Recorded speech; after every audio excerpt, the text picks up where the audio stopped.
ان کے چشمے کرم کو ہے اس کی خبر کہ کس مسافر کو ہے کتنا شوق سفر۔ خود انہی کو پکاریں گے ہم دور سے، راستے میں اگر پاؤں تھک جائیں گے۔ اس ٹیکنالوجی بھرے دور میں 21ویں صدی میں پہلا ایسا انسان جس نے اللہ اور اس کے رسول حضرت محمد مصطفیٰ صلی اللہ علیہ وسلم پر سچے ایمان و عقیدت کے ساتھ اپنے گھر سے مکہ اور مدینہ پیدل حج پر جانے کا ارادہ کیا، ایک قابل تعریف جذبے کے ساتھ پیدل نکلنے والے اس نوجوان کا نام لگ بھگ سبھی لوگوں نے سنا ہوگا۔ آج اسی شہاب چوتر کی مختصر کہانی انور حسین خلیفہ یوٹیوب چینل کے مادھیم سے ہم آپ کو بتانے جا رہے ہیں۔ ہمیشہ اس چینل پر ہمارا یہی مقصد رہتا ہے کہ بزرگان دین اولیاء کراموں کی شان و عظمت، ان کی کراماتیں اور اللہ کے نیک بندوں سے پوری عوام کو ہم تعارف کرا سکیں، تاکہ لوگوں کو پتہ چلے کہ اسلام کی اصل پہچان کیا ہے، اولیاء کراموں کا اتہاس کیا ہے، اللہ کے ایسے نیک بندے اس کی راہ میں کس طرح اپنی جان و مال کی قربانیاں دیتے ہیں۔ آج کے دور میں ایسی عقیدت کے ساتھ سفر مکہ پر پیدل جانے والے اس شخص کی اصل حقیقت سنیں۔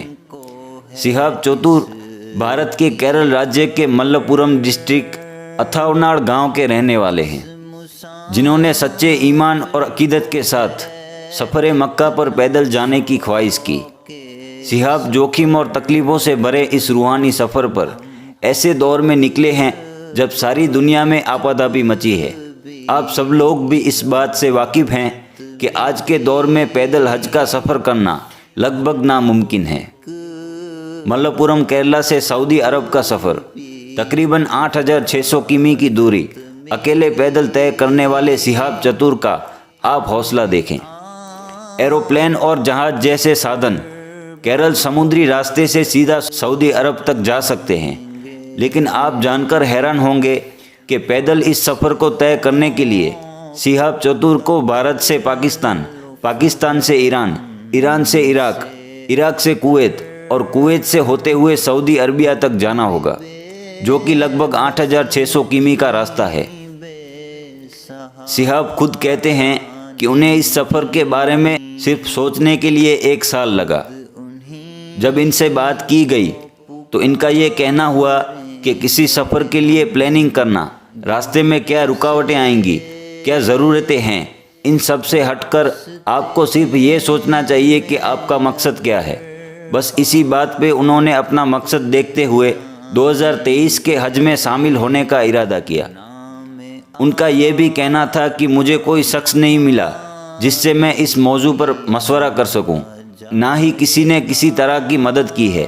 مجھے کچھ بھی معلوم نہیں تھا کہ کس کس راستے سے ہو کر جانا ہے، الگ الگ دیشوں میں، راجیہ میں جانے کے لیے کیا کیا ضرورتیں ہیں۔ میں نے صرف یہ سنا تھا کہ لوگ پیدل مکہ جایا کرتے تھے، لیکن ہندوستان میں شاید ہی کوئی ایسا زندہ آدمی ملے جو یہاں سے پیدل حج کرنے کا انوبھو بتا سکے۔ بے شک حضرت آدم علیہ السلام نے ہندوستان سے کئی مرتبہ پیدل چل کر حج کا سفر کیا ہے۔ آپ جان کر حیران ہوں گے کہ جب شہاب چتور کی جانب سے کیندر سرکار کے پاس یہ عرضی پہنچی، ودیش منترالیہ کے پاس جب ان کی پیدل مکہ جانے کی درخواست پہنچی تو وہ سب بھی دنگ رہ گئے۔ پہلے تو انہیں یہ نہیں پتا تھا کہ اس مسئلے کو کیسے سنبھالنا ہے، کیونکہ اس سے پہلے ان کے پاس پیدل حج پر جانے والے کی کوئی اپیل ہی نہیں آئی تھی۔ اتنے سارے دیشوں سے ہو کر پاکستان، ایران، عراق، کویت سے ہوتے ہوئے سعودی عربیہ جانا، ان سب دیشوں کی الگ الگ ویزائیں اور وہ بھی پیدل جانے والی ویزائیں، یہ ساری ضرورتیں جب ودیش منترالیہ کے پاس پہنچی تو ان کو سمجھ نہیں آیا کہ اس ایپلیکیشن کا کیا کیا جائے۔ لیکن اس کے بعد جب کیندر سرکار نے، ودیش منترالیہ نے شہاب کی فریاد کو سنا، اس ایپلیکیشن کو غور سے پڑھا، شہاب کے حوصلے کو، بھروسے کو، ایمان و عقیدت کو سمجھا، تو اس کے بعد انہوں نے صرف اجازت ہی نہیں دی بلکہ بہت متاثر بھی ہوئے، اور اس نوجوان کے جذبے کو سلام کرتے ہوئے مبارکبادیاں بھی پیش کی۔ خود ہی کو کر بلند اتنا کہ ہر تقدیر سے پہلے خدا بندے سے خود پوچھے کہ بتا تیری رضا کیا ہے۔ سب نے صحاب کی حوصلہ افزائی کی، ان کے گھر والوں نے، شہر والوں نے، سرکار نے بھی ان سے کہا کہ آپ اس سفر مکہ پر ضرور جائیں، یہ ہم چاہتے ہیں، ہماری شبھ کامنائیں آپ کے ساتھ ہیں۔ حج کے لیے پیدل نکلے صحاب کا مالابار میں کئی جگہوں پر استقبال کیا گیا۔ سینکڑوں لوگوں نے اپنی دعاؤں سے، اپنی محبتوں سے نوازا۔ اس سفر مکہ پر صحاب ہر روز کم سے کم 25 کمی دوری طے کرنے کے ارادے سے نکلے اور اپنے ساتھ ہلکا سامان لے جانا پسند کیا تاکہ سفر میں کوئی دشواری نہ ہو۔ اور ان کا کہنا ہے کہ انجان علاقوں کا سفر تو ہندوستان چھوڑنے کے بعد شروع ہوگا، جو اصل میں بہت مشکل اور تکلیفوں سے بھرا ہوگا۔ کسی نے کہا ہے کہ آپ کسی نیک سفر پر نکلیں گے تو آپ کے لیے آزمائشیں آئیں گی۔ سفر میں تکلیفیں، سردی، گرمی، بارشوں کے وقت خود کو ڈھانکنے کے لیے کہیں چھت نصیب نہ ہوگی، کہیں کھانا تو کہیں پانی نصیب نہ ہوگا۔ یہ سارے امتحان ہیں، آپ کے ایمان اور یقین کو پرکھنے کا ایک ذریعہ ہیں، پر جب آپ منزل پر پہنچ جائیں گے تب آپ کو اصل سکون نصیب ہوگا، اور یہ سکون سب سے الگ ہوتا ہے۔ لوگ جہاز میں جاتے ہیں، وہ بھی ایک الگ سکون ہے۔ ایک وقت وہ بھی تھا لوگ سمندر کے راستے سے حج پر جایا کرتے تھے۔ لمبا سفر تھا، بڑی پریشانیاں تھیں، مگر منزل پر اللہ نے بے شک سکون رکھا ہے۔ نعرہ تکبیر، نعرہ رسالت، نعرہ رسالت،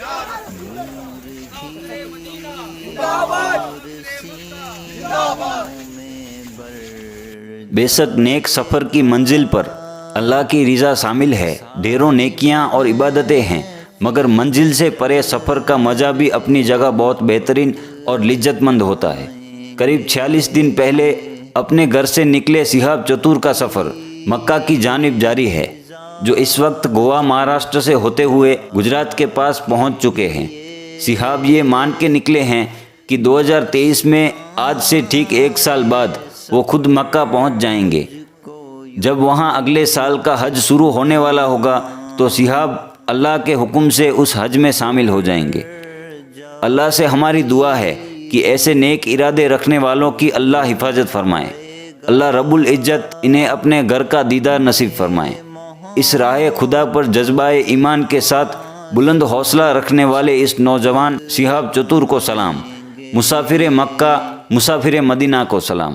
انور حسین خلیفہ یوٹیوب چینل کے سبھی درشکوں کو اس سفر مکہ پر پیدل جانے والے صحاب چتور کی لائیو اپڈیٹ ملتی رہیں گی۔ آپ صرف اس چینل سے جڑے رہیں، نوٹیفیکیشن کو آن رکھیں اور ہمیں اپنی دعاؤں میں یاد رکھیں۔ السلام علیکم۔ کتنا سو کے سفر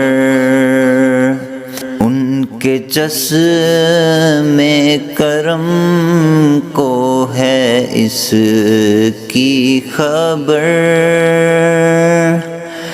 کس مسافر کو ہے کتنا سو کے سفر۔